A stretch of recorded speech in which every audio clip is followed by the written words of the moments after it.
Guys, galing ako sa labas, sobrang init. Diyos ko, daming tao, siksikan pa rin sa palengke.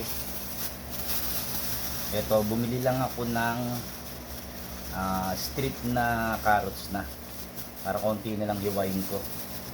Usually bumibili ko buong carrots, tapos pinipiler ko siya bago ko niwang maninipis, and then niwa ko ng pa-strip. Pero ngayon, binili ko na siya ng ganito, hugas na rin.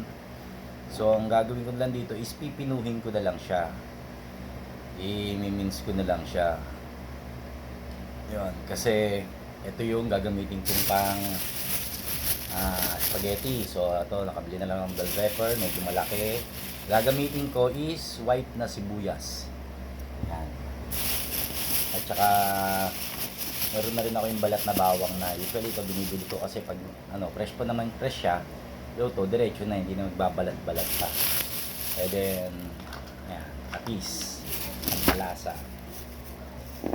So, yun lang guys. Gagawin ko na muna to. And Happy New Year ulit. Bye-bye!